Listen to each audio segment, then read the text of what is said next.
Hi, welcome to Business Link, the Lincoln Chamber of Commerce's podcast to talk about exciting things going on in our community. I'm joined here in the AOI podcast studio at the Lincoln Chamber of Commerce by Doug Durham.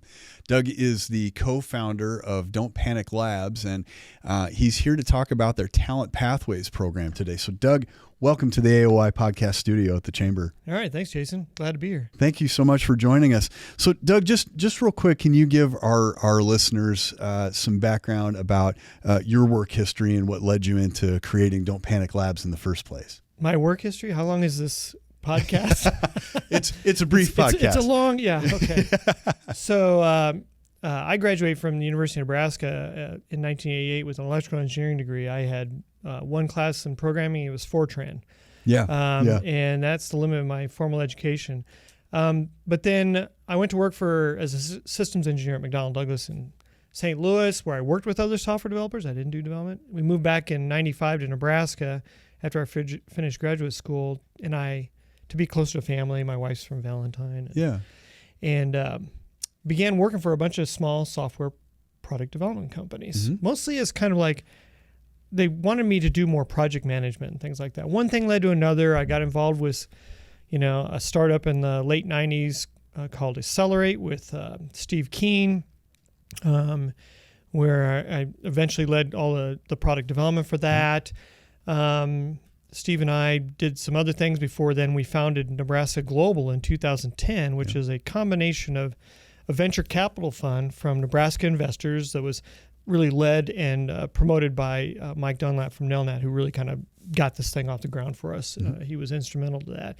And then we paired that with a product development team that we called Don't Panic Labs, just as a marketing thing, so we could recruit students. It was kind of an internal kind of identity for that product development team. And then over the course of the next 5 years, we invested in a few companies in Lincoln, like Travify, but we weren't actively involved in development. But we fully funded and built 3 companies. Leadform, which is a computer vision technology company that we worked with the University of Nebraska to build a system that helps athletes get feedback when they're doing strength and conditioning at these weight racks. And Beehive Industries, which is a public works infrastructure management platform that is in use by public works departments all over the country, including Lincoln and Boulder, Colorado use it. And then Accuvera, which is another computer vision technology company that watches people in a hospital room and detects when they're going to get out of bed or out of a chair unattended, and they're at a fall risk, and it prevents falls in hospitals. So that's the type of companies we envision kind of building with Nebraska Global. Back in 2014, though, we started getting inquiries from companies within the community that wanted to kind of hire us to help them with their innovation projects. They're like, obviously you have some experience in building new products and bringing ideas from nothing to a first or second version. And that's what a lot of companies struggle with their innovation efforts, because their staff is designed to really support existing systems, more or less. So we're like, well, that wasn't really what we meant to do with Don't Panic Labs, but we felt like it was another opportunity for us to kind of help with the economic development, which was the whole idea behind Nebraska Global. As part of that, though, we recognized that there was some basic professional education that we could also contribute to help not just solve a problem for these companies, but also help kind of elevate the software engineering literacy of their organization, right? And so we started getting into education and doing some professional development and things like that. And that led us to trying to solve some of the problems with just hiring and getting people into the industry, which is where the collaboration with Doane University first started coming about back in 2018. Yeah. Well, you guys are at a very exciting stage right now. You have, through several cohorts. Boy, the host needs to get better. It feels good to have you. Don't edit that out.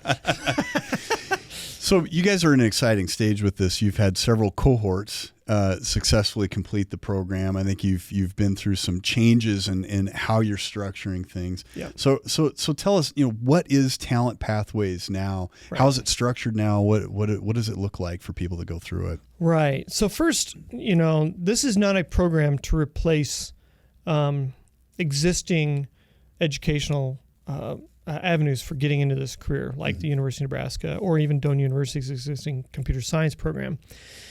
The problem we're trying to solve with this is back in the day, back in the 80s and 90s, a lot of people who were entering this industry were self-taught. They did not go to school to be software developers.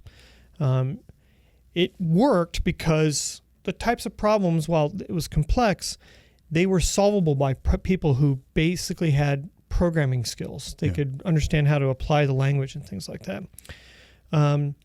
Fast forward to today, everybody who's an engineer in our company, a software developer in our company, has some formal education. Most of them have a 4-year degree, either in computer science or software engineering or some other engineering.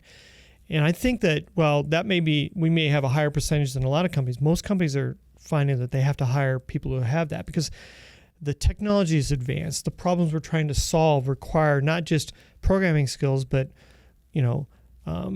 distributed system design skills. How do I design and build large systems? You're not going to teach yourself to do that by reading a book, right? And so that means if we're going to bring people into this industry that haven't gone through a formal education program, how are we going to train them? So people are kind of stuck with a desire to kind of get into this career field, but not a pathway to do it that gives them the skills and the competencies that they need to be entry-level developers. And you have, if you go to code.org, you see that there's maybe 4,000 or 5,000 open IT jobs. They're not all programming jobs, but a lot of them are in this state. And our colleges and universities only produce about 650 graduates a year. And not all of them stay in Nebraska. A lot of those young people leave the state. So we have more demand than we have supply. Also, we have poor representation from a lot of the minority community, as well as women. There's less than 20% of the people in this career field are female. So there's this huge untapped pool of talent. It's not an aptitude thing. It's for whatever reason, did not choose this career field. How do we give them a way to get into this career field in a way that gives them that skills and competency that they might get from a 4-year degree? They're already working. They can't go back to college. So that's what we did. We paired with Doane University because we knew that Don't Panic Labs is good at teaching people who already have a foundation in computer science how to apply that foundation towards engineering projects. We didn't think we had the skill set to bring people from different, entry level or, non-experienced paths into that. But that's what Doane University does. They take in students every year that have no background. So the talent, your question was about the Talent Pathways program. The way it's evolved is people they come into this program with a different starting point. People with no experience would go through the entire program. People who might have had some experience, they convinced us that maybe they did do some self-learning or maybe they've dabbled in their current role in the company and done a little bit of programming, but they're missing a broad background in the foundations, or they don't know how to do kind of modern software development, like maybe mainframe programmers. That's a target. And then maybe people who have a formal education, maybe they got a degree at SCC or even University of Nebraska or something like that, but don't have a lot of applied learning through internships and things like that. And so the onboarding for their company could be challenging to kind of get them to be productive. We can help all 3 of those sets of people by having them enter this program at different stages. They're on a different pathway, but they all eventually join the same path and end up as entry-level software developers. And so far, roughly how many people have been through your previous cohorts? Yeah, we've had 42. Okay. Gone through 26 in 2022. So the first cohort in 2020, which is the COVID year, had 6 people in it. Okay. And then we did some pilot programs with Nelnet in 2021 for training COBOL programmers or mainframe programmers to be modern software developers. So that was another 10 people or so there. Actually, exactly 10 people. And then we had 26 this last year, so 42. And then I think one of the things that I find most interesting about this program and the way you all have structured it, and you've referred to this earlier, is these are people that are generally already out in careers.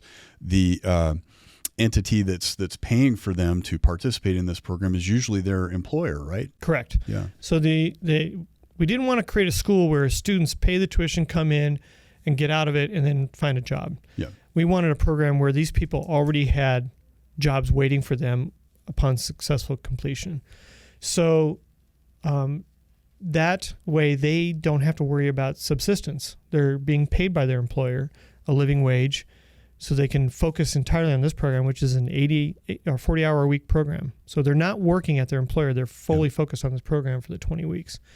And then the employer pays the tuition, right? And so some of the employers might have an agreement with the people going through that says, hey, you'll agree that if you don't stay at the company for a certain amount of time, maybe they get reimbursed. I don't know. That's all up to them, to employers. Yeah. I think the vast majority of them don't do that.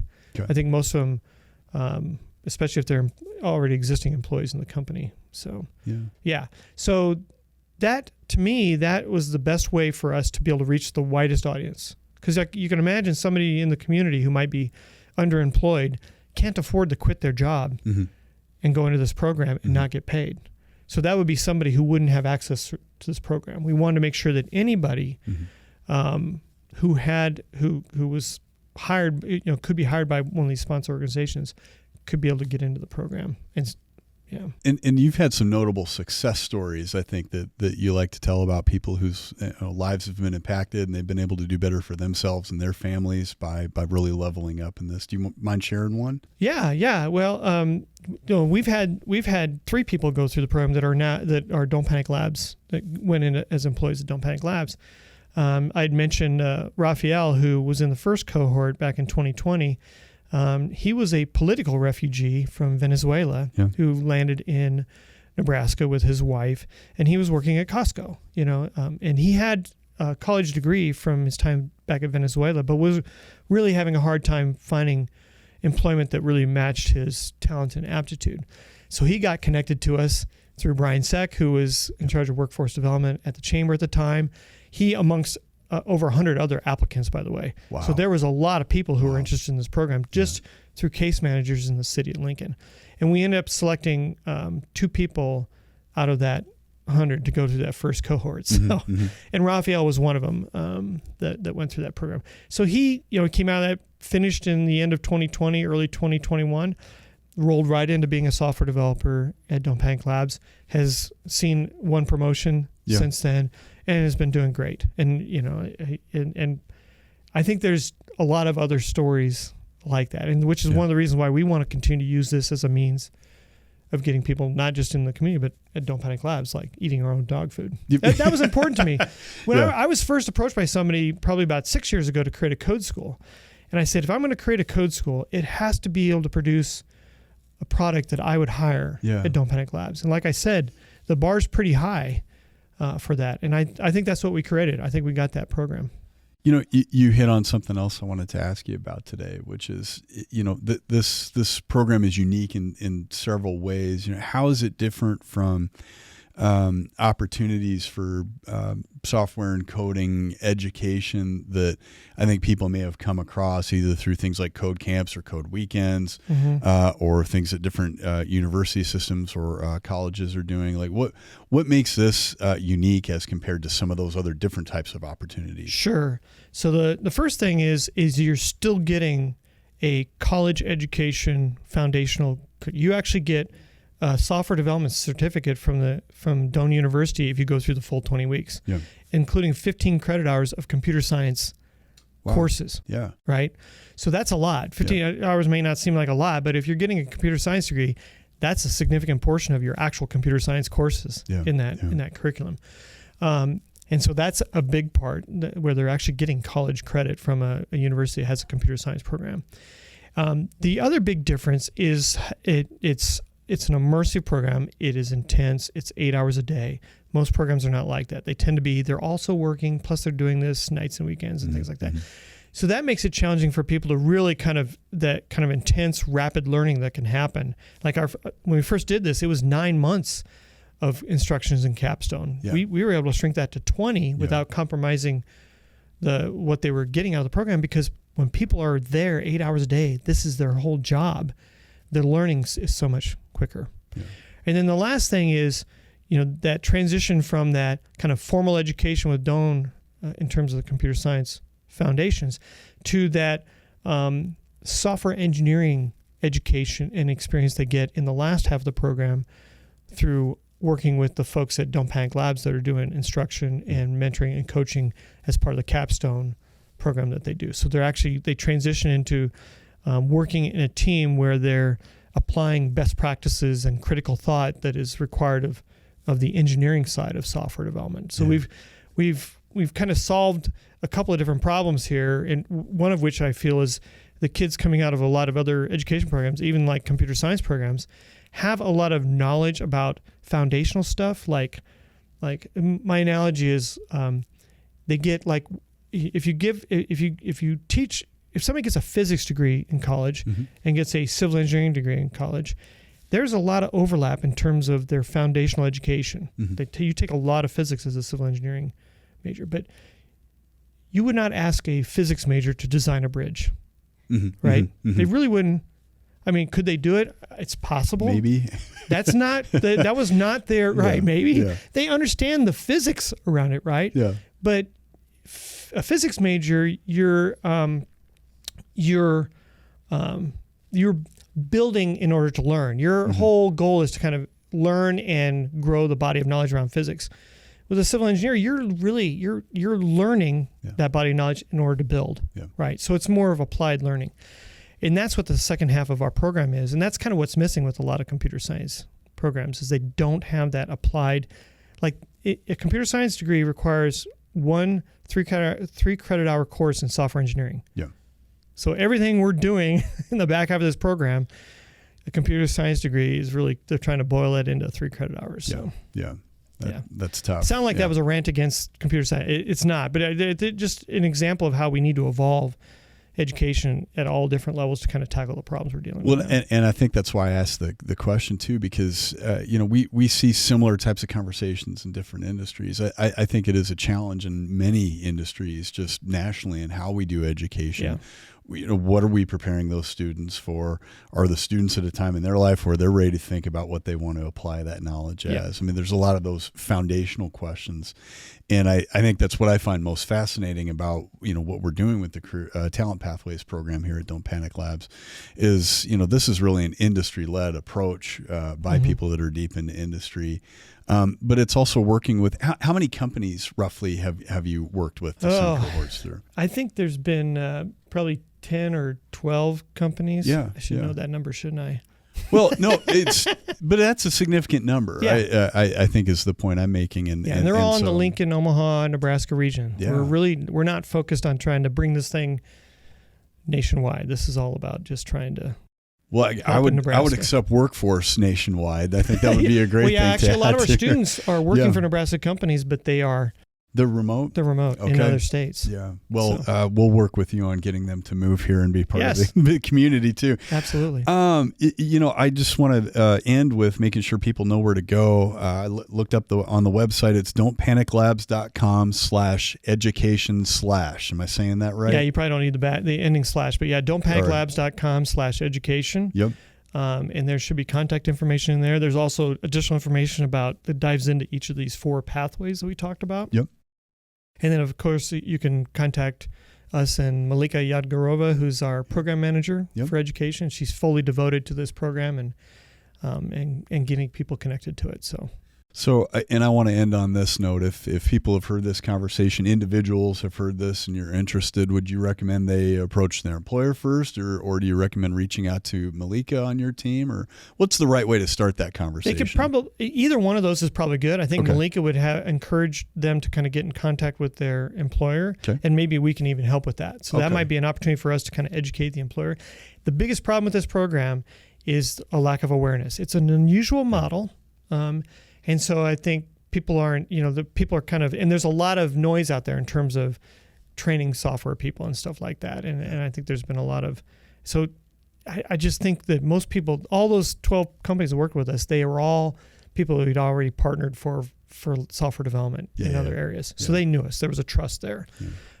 But the biggest challenge to scaling this program is trying to reach all those other companies, whether they have hundreds of software developers or 2. They're all in need usually of recruiting people. And I think this is a great way for especially small companies who have a hard time maybe recruiting those kids coming out of college. Yeah. to be able to kind of increase their workforce and maybe invest in some of their existing workforce and retrain them, or grab somebody from the community and bring them in. Well, and I would imagine if a company of any size, large or small, but again, for our small employers that struggle so much with workforce and share that with us frequently, sending a team member probably makes them, through a program like this, probably makes them very sticky within that company and generates a lot of, I would assume, loyalty to stay. Yeah, when we first pitched the program, we were exclusively talking about bringing people from the community. And Brian Seck again says, don't worry about that so much. Have them you let them retrain people existing, because that will create an opportunity from some of the community to get it to fill that backfilled job and maybe increase their, their financial security.